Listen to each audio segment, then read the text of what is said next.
بسم اللہ الرحمن الرحیم۔ ناظرین، پروگرام کرنٹ افیئر کے ساتھ آپ کا میزبان سید آصف علی حمدانی حاضر خدمت ہے۔ ناظرین، P T I Pakistan Tehreek Insaf کے آج جو مرکزی سیکریٹریٹ ہے اس کے اوپر تقریباً 11 بجے کے قریب جو ہے وہ ریڈ کیا گیا۔ پولیس کی بھاری نفری وہاں پہنچی اور وہاں پہ انہوں نے جتنا بھی ان کا کمیونیکیشن سسٹم تھا،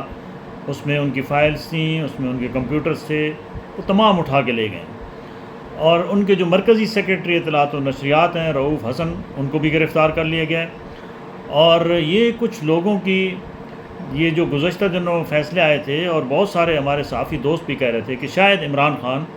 کے لیے ریلیف ہے۔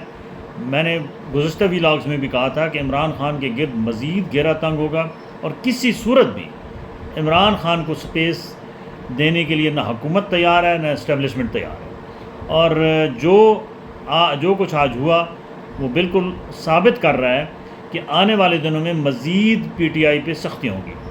پی ٹی آئی کو مکمل طور پہ بین کرنے کے لیے بھی حکمت عملی تیار کر لی گئی ہے، اور آصف علی زرداری جو ہے انہوں نے ایک بڑی ڈیل کی ہے، اور ان کو یہ تسلی دی گئی ہے کہ اگلی حکومت آپ کی ہوگی، آپ اس میں تعاون کریں، اور جس کی وجہ سے زرداری صاحب نے حامی بھر لی ہے۔ اور دونوں جماعتیں یعنی پی ٹی آئی کے خلاف جو ہے وہ اتحادی جماعتوں کی جو حکومت ہے وہ مشترکہ طور پہ نون لیگ اور پیپلز پارٹی بین کے لیے ایک ریزولیشن لا رہی ہے۔ پہلے کیبنٹ سے ایک جو ہے وہ فیصلہ اگلے کل یا پرسوں تک لے لیا جائے گا، اور پھر اس کے بعد جو ہے یہ ایک فارمیلٹی کے طور پہ اس کو پارلیمنٹ میں لایا جائے گا۔ اپوزیشن وہاں ہنگامہ آرائی کرے گی، واک آؤٹ کرے گی، اور یہ ایک بل کی صورت میں جو ہے وہ پاس کر لیا جائے گا، اور پھر صدر مملکت کو بھیج دیا جائے گا سائن کے لیے، اور صدر مملکت اس کے اوپر سائن کر کے اس کو ہمیشہ کے لیے بین کر دیں گے۔ کیونکہ دونوں جماعتوں کو یہ باور کرایا گیا ہے کہ اگر آپ دونوں نے مل کے پی ٹی آئی کا مکمل طور پہ صفایا نہ کیا تو آنے والے وقتوں میں آپ کی دونوں کی سیاست جو ہے وہ فارغ ہو جائے گی۔ لہٰذا آپ کے پاس بچنے کا ایک ہی راستہ ہے کہ آپ اس جماعت کو، جیسے ایم کیو ایم کو کل عدم قرار دے دیا گیا تھا، پی ٹی آئی کو بھی کل عدم قرار دیں، اور اس کے اوپر جو ہے وہ بین کر دیں تاکہ یہ کسی بھی پولیٹیکل ایکٹیویٹیز میں حصہ نہ لے سکیں۔ دوسری جانب پی ٹی آئی کے اندر وکلاء کی بہت بڑی تعداد ہے، اور سینئر وکلاء جو ہے وہ اس پی ٹی آئی میں شامل ہیں۔ انہوں نے سٹینڈ لینے کا عندیہ دے دیا ہے، بلکہ پریس کانفرنس کی ہے، اور کہا ہے کہ کوئی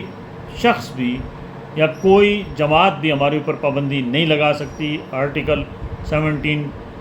کا حوالہ دیتے ہوئے۔ لیکن پاکستان میں کیونکہ اس وقت عدلیہ اور حکومت آمنے سامنے آ چکے ہیں، اور عدلیہ کے فیصلوں کو جس طریقے سے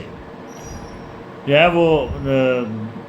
ردی کے ٹوکرے میں ڈالا جا رہا ہے، اس کی ماضی میں کبھی مثال نہیں ملتی۔ اور سپریم کورٹ کے فیصلے کے باوجود کہ مخصوص نشستیں جو ہیں وہ پی ٹی آئی کو دی جائیں، اس کے باوجود ابھی تک یہ معاملہ لٹکا ہوا ہے۔ اور یہ بات یاد رکھیں کہ کبھی بھی یہ اتحادی جو ہیں یہ نشستیں واپس نہیں ہونے دیں گے، اور مختلف حربے استعمال کیے جا رہے ہیں۔ سپریم کورٹ کے اندر ریویو پہ بھی چلے گئے ہیں، حالانکہ چھٹیاں ہیں، ابھی یہ کیس نہیں سنا جا سکے گا، لیکن ان کو 2 مہینے یہ لٹکائیں گے، اور اس کے بعد جب چھٹیاں ختم ہوں گی تو یہ کیس جو ہے یہ سنا جائے گا، اور اس کے اوپر ایک گول مول فیصلہ آئے گا، جس کے بعد یہ لڑائی مزید طول پکڑے گی، اور یہ نشستیں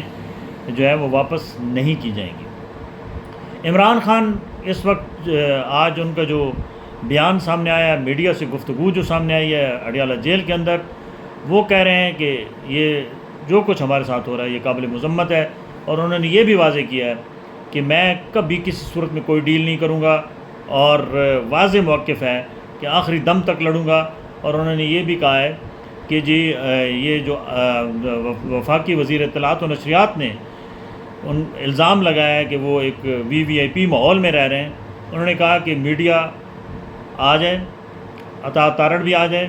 اور میڈیا کو وزٹ کرائے جہاں میں رہ رہا ہوں۔ میرا جو ہے وہ 10x8 کا ایک سیل ہے، میرے سیل کے ساتھ دہشت گردوں کا سیل ہے،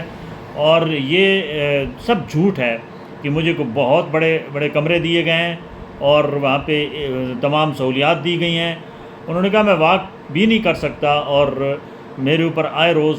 جو ہے وہ ملاقاتوں پہ بھی پابندی دی جاتی ہے، اور مجھے ہر طریقے سے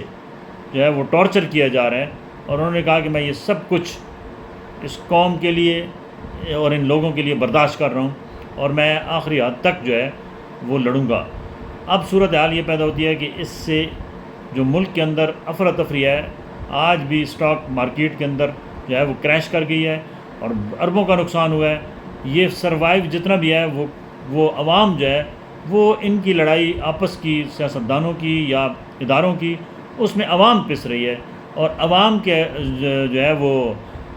حصے میں مہنگائی، عوام کے حصے میں بھاری بھرکم بل، اور عوام کے حصے میں رسوائی کے علاوہ کچھ بھی نہیں آ رہا ہے۔ تو یہ تمام اداروں کو اور پولیٹیکل پارٹیز کو سوچنا ہوگا کہ عوام اگر بپھر گئے تو پھر حال بنگلہ دیش جیسا یا سری لنکا جیسا ہو جائے گا۔ اس وقت سے ڈریں اور اس وقت سے بچیں۔ بہت شکریہ۔